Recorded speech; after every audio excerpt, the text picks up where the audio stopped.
तहरीक इंसाफ पंजाब उलमा कमेटी के मेंबर मलक नूरेज साहब हमारे साथ मौजूद हैं, इनसे बात करते हैं। अस्सलाम वालेकुम। वालेकुम सलाम। कैसे हैं मलक साहब? ठीक है। अल्लाह। अच्छा, ये बताएं कि मरियम नवाज़ ने जो अदलिया के हवाले से अदलिया पर तनकीद की है, इसके हवाले से आप क्या देखिए जी, बुनियादी तौर पे बात यह है कि जब आपको हर जगह पे अपनी शिकस्त नज़र आती हो तो उसका मलबा आपने किसी ना किसी पे तो डालना है। पहले आप सारा मलबा जो है वो इस्टेब्लिशमेंट के कंधों पर रख के बंदूक चलाते थे, अब आपने वो ही अपनी जो सारी स्ट्रेटजी है उसको डाइवर्ट कर दिया है अदलिया की तरफ। तो मेरा नहीं ख्याल ये मरियम शरीफ जो हैं इनका असल मकसद ये है कि लोगों के ऊपर तनकीद करना। इनका सिर्फ़ और सिर्फ ये मसला है कि अपनी गलतियां जो हैं वो लोगों के ऊपर डालनी है। इन्होंने अपने तमाम तर जो मामलात इनके हैं इन्होंने लोगों पर डालने हैं। अब उनको कोई और नहीं मिला तो उन्होंने अदलिया के बारे में ये एक मुहिम का आगाज़ कर दिया है। मेरा नहीं ख्याल इससे कोई फ़र्क पड़ेगा। अच्छा, ये बताएं कि क्या इलेक्शन जो है वो वक्त पर होंगे? जी, इलेक्शन इंशाल्लाह वक्त पे होंगे और जैसा कि खान साहब ने कहा है कि हम लोग इलेक्शन कैंपेन का आगाज़ करने लगे हैं। ये गुज़िश्ता रोज़ जो एक रैली के ऊपर पथराव हुआ और उसके अलावा जो वाटर कैनन का इस्तेमाल किया गया और उसमें जहरीला और तेज़ाब मिला पानी इस्तेमाल किया गया, उसके बावजूद भी हमारे कारकुनान के हौसले जो हैं वो पस्त नहीं हुए, बल्कि एक जो कारकुन है अली बिलाल, उन्होंने शहादत भी नोश की है इस सारे मामले में। और आप देखें कि इंशाल्लाह ताला इलेक्शन के लिए ही ये तमाम कुर्बानी है। और जैसा कि सुप्रीम कोर्ट ने ये कह दिया, अब तो सुप्रीम कोर्ट ने एक ऑर्डर दिया है सो मोटो एक्शन के बाद, उस ऑर्डर के ऊपर इलेक्शन कमीशन को चाहिए कि वो इम्प्लीमेंट करवाए। इलेक्शन कमीशन का काम ही क्या है कि इलेक्शन वक्त पे हो। इलेक्शन कमीशन का अदारा जो है उसका मेन बुनियादी मकसद ही ये है कि उसको कायम ही इलेक्शन करवाने के लिए किया गया। मेरा ख्याल है कि इंशाल्लाह ताला पाकिस्तान में साफ़ और शफाफ इलेक्शन और गैर जानिबदारी का मुजाहरा करेगा इलेक्शन कमीशन। अच्छा, ये बताएं कि सीनियर कानूनदान जो है एहतजाज हसन साहब, उन्होंने अदलिया के हवाले से जो मौक़िफ़ दिया है उसके बारे में आपकी क्या राय है?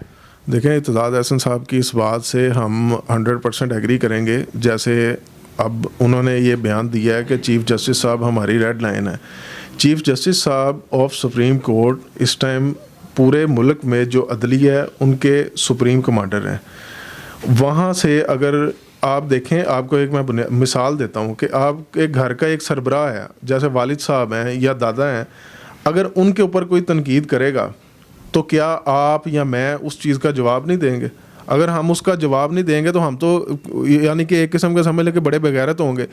तो इसी तरह अदलिया में चीफ़ जस्टिस का किरदार बाप की मानिंद है। अगर एतजाज़ एहसन साहब या सलमान अकरम राजा साहब या अली अहमद कुर्द साहब या कोई भी जो सीनियर कानूनदान है या दूसरे वकला हज़रात हैं, अगर वो उनका चीफ़ जस्टिस साहब का साथ नहीं देंगे, उनकी इज़्ज़त को बहाल नहीं करेंगे, तो आप कैसे समझते हैं कि इस मुल्क में इंसाफ का कानून जो है, इंसाफ जो है वो हर एक को मिलेगा और हर बंदा जो है वो इस तरह तो हर बंदा उठ के सुप्रीम कोर्ट के ऊपर इल्ज़ाम लगाएगा। और मरियम शरीफ की क्या है, वो तो कभी ये जो सरल अलमेडा वाला केस हुआ था, जो इसमें ये सारा हुआ था, ये वो डॉन लीक्स वाला केस, इसमें भी तो इसी ने कहा था ना ऐसे है वैसे। इसकी बात को ऐसे सीरियस नहीं लेना चाहिए। एक अहमकों की जन्नत में अपनी ज़िंदगी गुजार रही है, गुजारती रहे। अच्छा, ये बताएं कि जनरल बाजवा ने पीटीआई पर क्या ज़्यादतियाँ की हैं, इसके हवाले से आपकी क्या राय है? मेरा ख्याल है वैसे कि जनरल बाजवा साहब को इस चीज़ का कोई ब्लेम नहीं देना चाहिए। जनरल बाजवा साहब ने जो भी किया है, जो भी मामला था उनका, इससे पीटीआई की जो मकबूलियत है उसमें इजाफा ही हुआ है।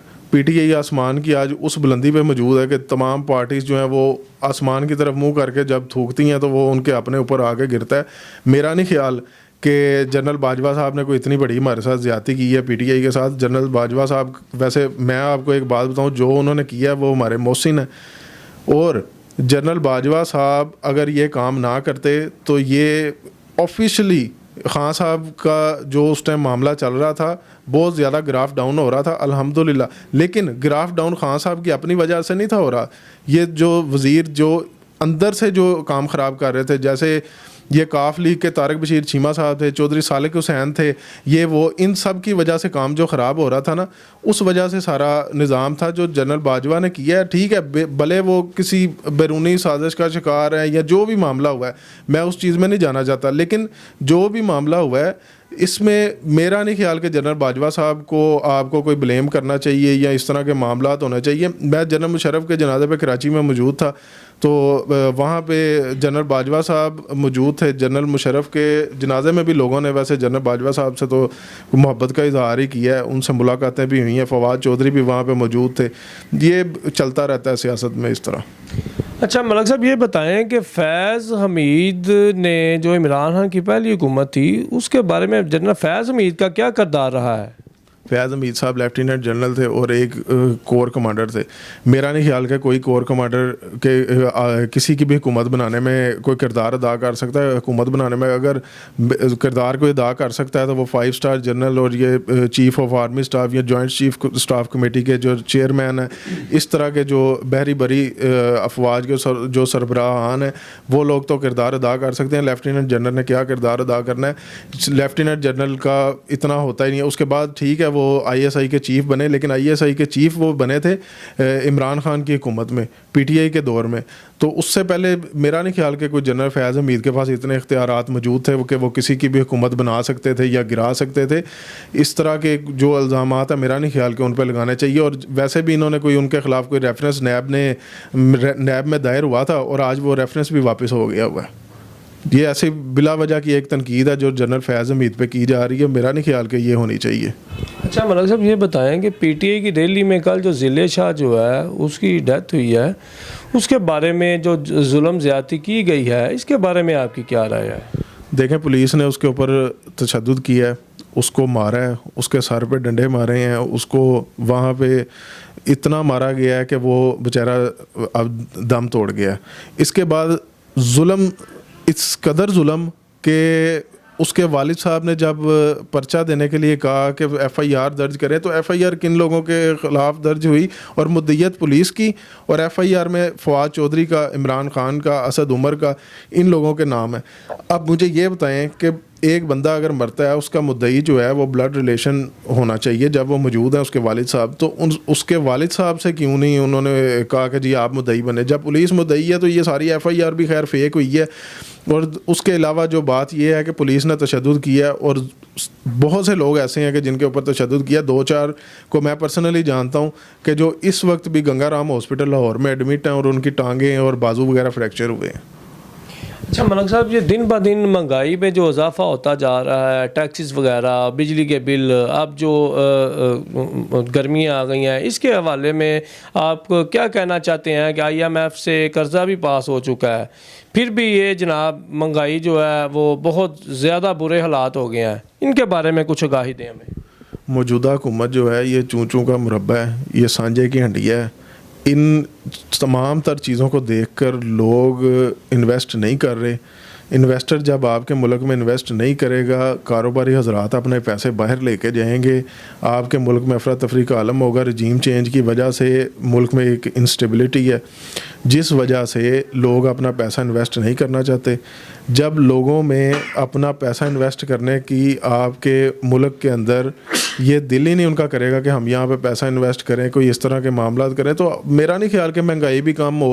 और ऊपर से आपने मिफ्ता इस्माइल साहब से तजर्बा करवा लिया, उनका तजर्बा नाकाम हुआ, उसके बाद आपने जनाब बाहर से एक ऐसा बंदा इंपोर्ट किया जो कि आकर यहाँ पर हमारे ऊपर मुसल्लत हुआ। सबसे पहले उसने आते ही अपनी तनख्वाह जो है वो रिलीज़ करवाई है सारी, सेनेट से अपना हलफ उठाया, उसके बाद जनाब उसको डायरेक्ट वो PAF के जहाज़ में ला के हमारे पर मुसल्लत कर दिया गया एज ए वज़ीर ख़ारजा।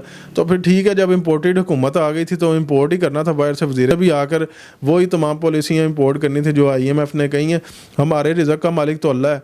जब अल्लाह ताला ने कुरान पाक में कहा है कि वाबिस समाई रिज़्क़ुकुम व मा तुअदून, के हमें तो अल्लाह ताला ने रिज़्क़ देना, हम क्यों लोगों के ऊपर करें? हम हर एक के आगे हथेली ऐसे फैला देते हैं और कशकोल लेके फिरते हैं। मेरा नहीं ख्याल कि इस टाइम कोई भी महंगाई में कोई जो है इजाफा उसको रोका जा सकता है, या पेट्रोल की कीमत में इजाफे को रोका जा सकता है। पेट्रोल की कीमतें मज़ीद बढ़ेंगी, महंगाई का मज़ीद जो है वो बहरान आने वाला है, मज़ीद इजाफा होगा। और तमाम तर जो मामला है तब तक ये सही नहीं हो सकते जब तक नया इलेक्शन ना हो जाए और नई हुकूमत है। मैं नहीं कहता कि PTI की हुकूमत है, नून लीग की हुकूमत है, पीपल्स पार्टी की हुकूमत है, कोई भी हुकूमत है, अवामी हुकूमत है, जो अवाम के वोटों से है। लोगों को पता हो 5 साल इन्होंने हमारे पर हुकूमत करनी है और 5 साल बाद ही नई हुकूमत आई। ये रोज़ रोज़ के जो तजर्बात हैं उनका क्या फ़ायदा है? ज़रूरत नहीं थी इसकी। फजलुर रहमान साहब जो हैं उनका क्या किरदार है इस सारे मामलात में? मौलाना फजल रहमान साहब का बहुत एक बुनियादी किरदार है। वो पीडीएम के सरबराह हैं। उन्होंने तमाम तर इन चोरों को लाकर एक फोरम पर इकट्ठा किया है। तो वो बल्कि मुझे एक बात याद आ जाती, किसी ने पूछा कि आप जेल में गए थे तो आपने क्या देखा, तो उसने कहा जी मैंने देखा कि जो चोर है वो इमाम बना हुआ है और पीछे उसके कोई कातिल है, कोई डकैत है, कोई किसी चीज़ में कोई रेपिस्ट है, कोई किसी चीज़ में मुलविस है, वो सबकी एक इमामत करवा रहा है और पीछे बाकी तमाम ये इस तरह के बंदे हैं। वो इस टाइम मौलाना फजल रहमान साहब का भी यही कुछ किरदार नज़र आ रहा है। तो मौलाना साहब को चाहिए था कि इनका साथ ना देते, लेकिन खैर मौलाना भी हुकूमत से बाहर कितनी देर रहे, खान साहब ने उनको लिफ्ट कोई नहीं करवाई। मौलाना हुकूमत के बाहर ज़्यादा देर रह नहीं सकते, क्योंकि मौलाना का एक मिजाज ऐसा है कि वो जब तक हुकूमत में ना हो उनको चैन नहीं आता। अब उन्होंने क्या किया है, वो केपी का गवर्नर अपना लगा लिया है। उसके बाद जो है असद साहब जो हैं, मुफ्ती असद महमूद साहब, उनको वो वज़ीर मवासलात बनवा लिया जो उनके साहबजादे हैं। तो इस तरह का खैर मौलाना फजल रहमान साहब ने वक्ती फ़ायदा लिया है, लेकिन आइंदा आने वाले दिनों में मैं समझता हूँ कि मौलाना फजल रहमान साहब की तमाम तर जो सियासत है ख़त्म हो गई है, तबाह बर्बाद हो गई है। इंशाल्लाह अल्लाह के हुक्म से मौलाना फजल रहमान की एक भी सीट पूरे पाकिस्तान में नहीं होगी आइंदा इलेक्शन में। कि इलेक्शन डेट जो है वो अनाउंस कर दी गई है। पीटीआई जो है उस का क्या मौक़िफ़ है ये टिकटों तकसीम करने के हवाले से, इसके बारे में थोड़ी सी रोशनी डाल दें।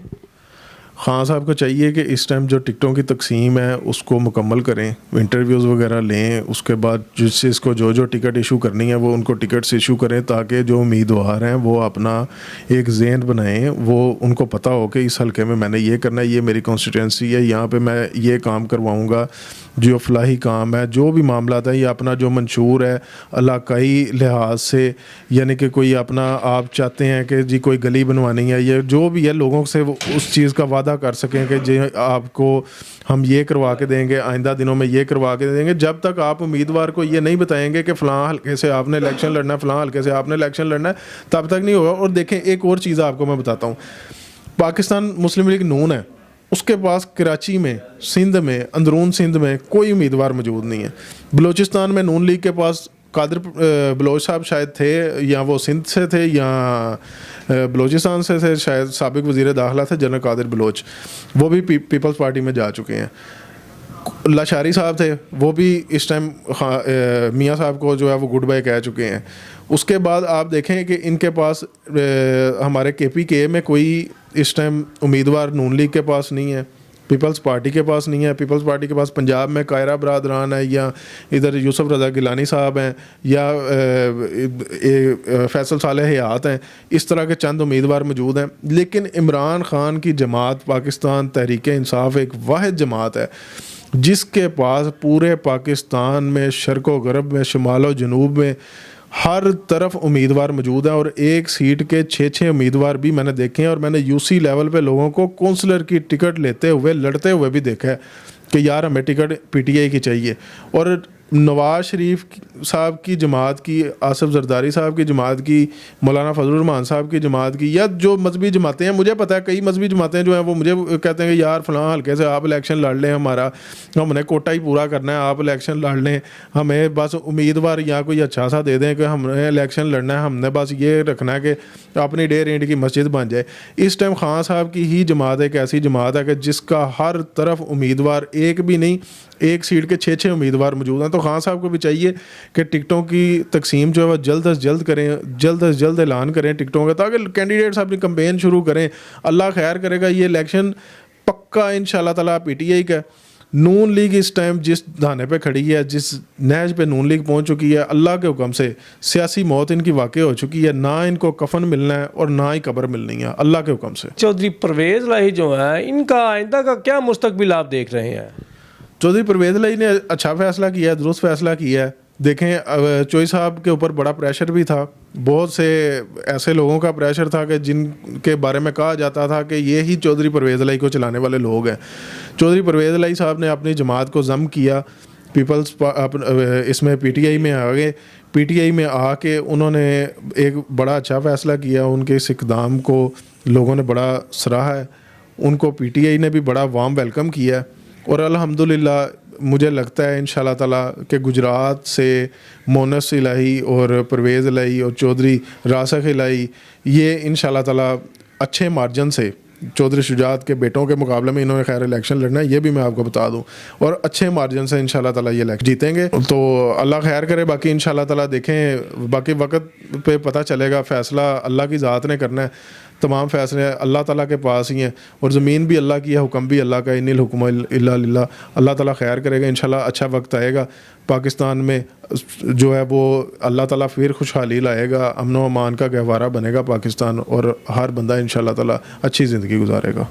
जी बहुत शुक्रिया मलक नरेज़ साहब जी। कैमरा मैन हुसनैन अली के साथ मैं हूँ अजीम महर, ARN न्यूज़ गुजरांवाला।